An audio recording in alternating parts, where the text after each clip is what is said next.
Okay, so the hatch has been epoxied. I'll spare you watching me varnish it.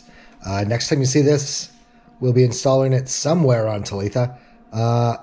Pretty sure on the back deck under the tiller. So stay tuned to see what sort of hinges I do. I may do some takedown hinges on both sides, so it could hinge either way or just lift off. Not sure yet.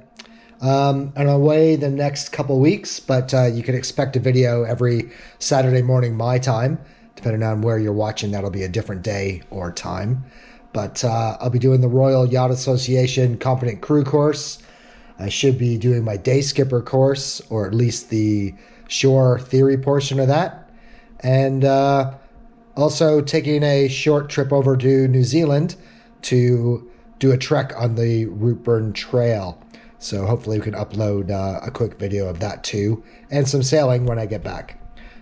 So stay tuned. Remember, every Saturday, 7 a.m.-ish in Brisbane, Australia time. So I'm not sure what that time is for you guys. But thanks for tuning in and thanks for watching. Remember, if you like these videos, please subscribe, share, hit the like button, hit the little bell to be notified. It really does help out. And I'd love to hear your comments or feedback.